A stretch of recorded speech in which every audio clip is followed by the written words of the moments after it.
Welcome to This Explainer. Today, we're unpacking the surprisingly complex and totally fascinating science behind your cat's behavior. You know, most people just assume cats either like you or they don't, right?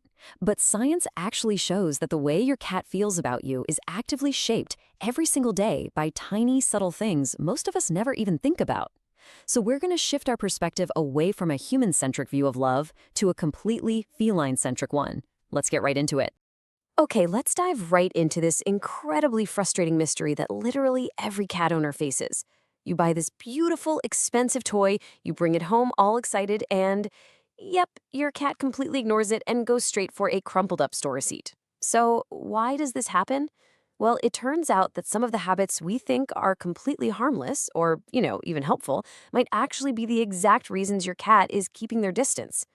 Basically, we're playing wrong and we're showing affection wrong. And that brings us to our first major hurdle. See, we are just so used to the dog's brain approach to pets. Dogs are literally wired to come when called. They just want to please us. But cats? Cats simply aren't wired like dogs.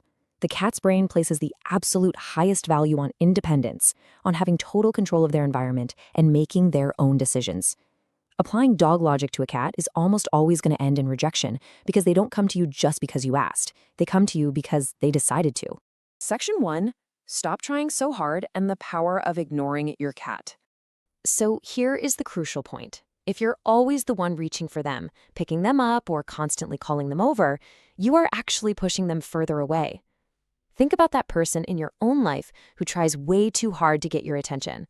What do? You pull back, right? Well, cats do the exact same thing. Chasing their affection strips them of the one thing they value more than anything else in the world, and that's their sense of control. So, how do we fix this? Actually, it's pretty simple. Instead of forcing cuddles, you just need to exist near them without making it about them. Sit in the same room, read a book, scroll on your phone. Just be there and wait. Because when a cat makes the independent choice to come to you on their own terms, honestly, it means 10 times more than any forced interaction. This is exactly how you become that owner whose cat voluntarily follows them from room to room. Section 2. Master the predator play. Toys don't matter, movement does. Remember, cats are natural hunters, and hunters simply do not chase things that come right up to them, do they? No, they chase things that run away. Think about how a mouse moves out in the wild. A mouse is going to hide, suddenly dart out, freeze in place, and then bolt again. This erratic, totally unpredictable pattern is exactly what flips that predatory switch in a cat's brain. It's not the toy that matters, it's the movement. That quote really sums it up perfectly. It is not about how expensive or flashy the toy is. If you stop shaking that toy right in front of their nose and instead drag it slowly behind a corner, let it disappear, and just make it peek out a tiny bit, you will instantly see their eyes go wide and their body drop low. And here's a little secret bonus. When you give them a really good hunt and they stalk, catch, and win, they associate that incredible feeling directly with you. You literally become the source of their favorite thing. Moving on to Section 3. Speak feline, not human. Decoding blinks and voices. In the feline world, direct eye contact is actually a threat. Staring is how cats intimidate each other. But fascinatingly, a 2020 study from the universities of Sussex and Portsmouth proved that when you use a slow blink, which is a deliberate, slow closing of the eyes, cats are far more likely to blink back and actually approach you. It completely changes how your cat feels about you being in the room. So when your cat stares at you from across the room and slowly shuts their eyes, this is the exact message they are sending. I trust you. They are actively choosing to be vulnerable around you, and when they do this, you definitely shouldn't just stare back. You should calmly and gently slow blink right back at them to return that trust. But communication isn't just visual, right? It's vocal too. A really fun 2022 study out of Paris-Nanterre University found that cats actually do care about how you speak to them, but only if you use what's called cat-directed speech. They will completely ignore loud, exaggerated, all-over-the-place baby talk, especially if it's coming from strangers. What they actually respond to is their owner using a softer, slightly higher, really calm voice. Think of it less like you're talking to a human baby and more like you're letting your cat in on a quiet secret. They know the rhythm of your voice, and bringing that volume down makes them feel incredibly safe and seen. Section 4. Navigate the petting minefield. Where to touch and where to stop. Have you ever wondered why your cat suddenly swats you right in the middle of a petting session? Well, it's highly likely you just wandered into a danger zone. Cats consistently prefer being touched in safe zones. We're talking the cheeks, the base of the ears, and right under the chin. These are areas where they have natural scent glands, so touching them there brings you into their world. On the flip side, the base of the tail is highly overstimulating for a lot of cats. Touching it is basically hitting a launch button for getting swatted. And then, oh boy, we have the ultimate danger zone, the belly trap. A cat rolls over, shows you their big fluffy belly, and our human instinct, which is totally trained by dogs, by the way, is to reach right down and rub it. It's a trap. For a cat, showing their belly simply means they trust you enough to be vulnerable in your presence. It absolutely does not mean they want you to touch it. Violating this trust by going in for a belly rub usually ends with a pretty sharp bite. You really have to be deeply observant of their body language here.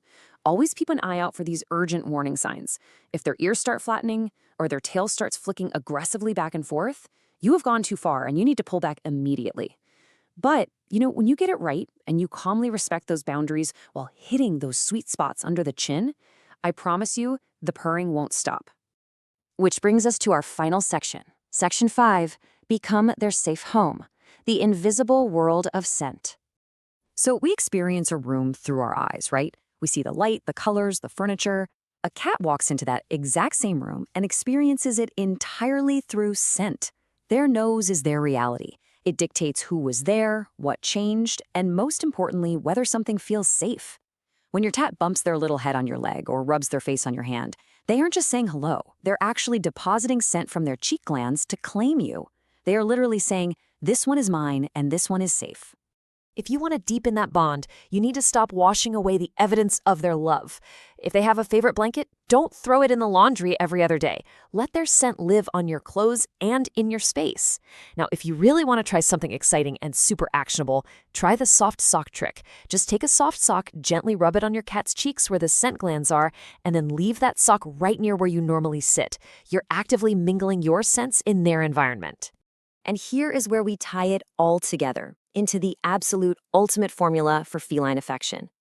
When you take the time to smell familiar to them by letting their scent live in your shared space, and then you pair that with offering a slow, calm blink from across the room, you completely transcend being just an owner.